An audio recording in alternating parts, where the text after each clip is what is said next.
long time no see or talk.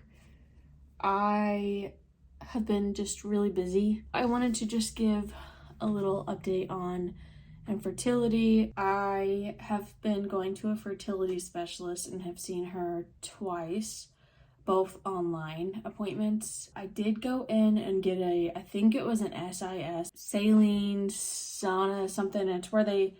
It's kind of like the HSG, but it's not as intense, and there's not the big x-ray. It's just a sonogram, and it can show if there are scarring, polyps, fibroids, any of that, and everything was completely good. My HSG showed that tubes were open, like I've said before. The SIS is just more about the uterus and if there's polyps, because HSGs don't always show that. So this is just really focusing on the uterus and not really the tubes. We did a ton of blood work, and she tested me for like a variety of STDs, all came back negative. She tested me for some reason, I don't know exactly why, but to see if I was immune from like measles, mumps, a whole bunch of different viruses and illnesses that I've been vaccinated for as a child. I don't know exactly why that was done. I didn't ask, but everything came back fine. I have immunity for everything, so I don't need to get revaccinated for all that yet. She tested my AMH levels, and the last time I got my AMH, like 8 months ago, it was 1.45. This time it was 1.46. I also had my thyroid rechecked and progesterone 17 something. That was really high 2 years ago, but it's normal now. My progesterone levels were normal. All of my hormones were normal. My thyroid levels were actually slightly too low, and she was thinking I was going to have hypothyroidism and she was going to need to treat that, but my thyroid levels leveled out somehow. All of that to say, nothing on my blood work really showed any concern that could cause infertility. My uterus is clear. Nothing on my end is showing cause for infertility. My husband has had 2 semen analysis tests, and the second test, he had like 186 sperm, but the unfortunate part is the testing doesn't do a wash the way that you would at a fertility clinic. And after post-wash, you should have 10 million or more in order for IUI or IVF, or really just pregnancy in general, to be successful. I don't know the numbers on that. All we know is he has a ton of sperm, but we don't know what they are after wash.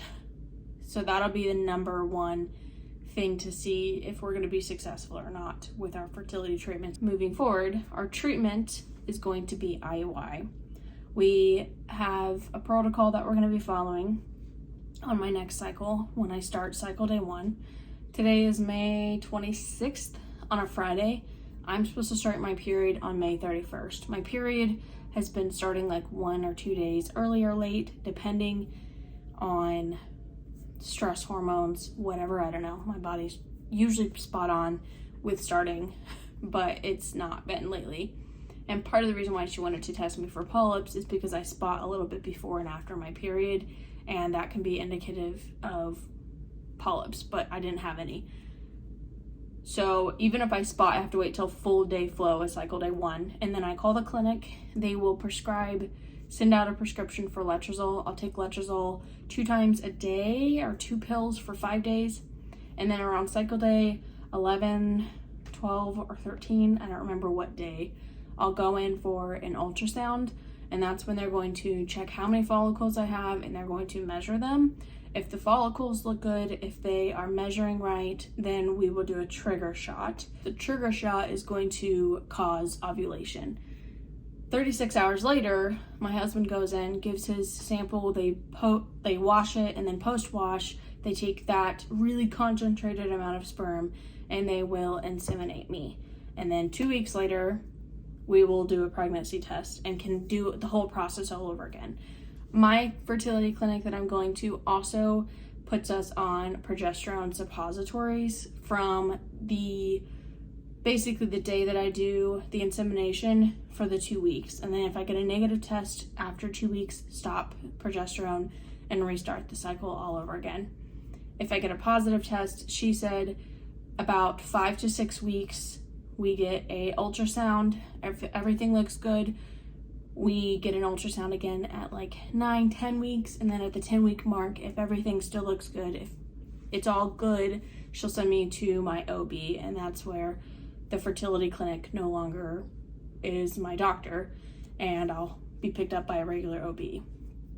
She also said during that 10-week period, she would have me on progesterone suppositories just to prevent any problems with progesterone. It doesn't hurt you to take it, but it also will prevent miscarriage and a multitude of other things if progesterone is a problem. So she just puts it on everyone as a normal protocol.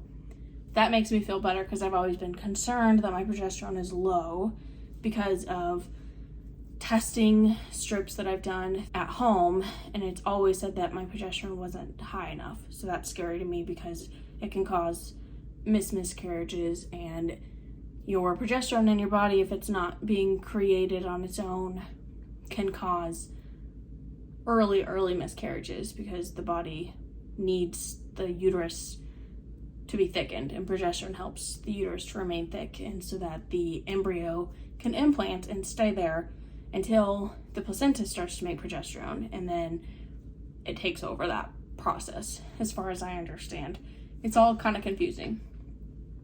That's where we are right now with planning on fertility treatments. It's $650 for the insemination wash and the actual insemination procedure. Letrozole will only be like $10. The trigger shot is about $250, and then progesterone suppositories, I don't know if my insurance will cover it or not. In comparison, at my clinic, it is $20,000 to $25,000 for IVF, which is insane. The $20,000 is without doing genetic testing. $25,000 is with that genetic testing of the embryos. She said we will try about 3 to 4 times, and if those 3 to 4 times fail, then the next step would be IVF. And she doesn't want me to wait too long. I'm 26 now. My eggs are the youngest they're ever going to be. The longer I wait, the worse my egg quality will get. And my AMH level is already 1.46. when it should be 3 to 3.5 for someone my age, healthy numbers. So my numbers are already low, and she's afraid, even though in those 8-month period that I tested the first time and second time, they didn't decrease, it can decrease significantly, and I can go into premenopause at any point. There's no real way to know when you do or don't. That's why IVF would be ideal for us, because then we have embryos no matter what. And someone with low AMH or lower AMH doesn't get as many eggs as someone who has normal AMH. So it's kind of difficult. But that's the update with fertility. I also am now in summer break. I'm a school social worker. So yesterday was my last day. And I'm also doing hospital social work PRN 1 weekend a month. So there's a lot of changes happening. A lot of chaos happening. I am going to leave this video here, and then I will update with a new video with more information after the fact. So we will stop here, and then I will document the journey of my first IUI. So I will leave the video at that. Thank you guys so much for watching. May all your stars align, and I'll see you guys in my next video.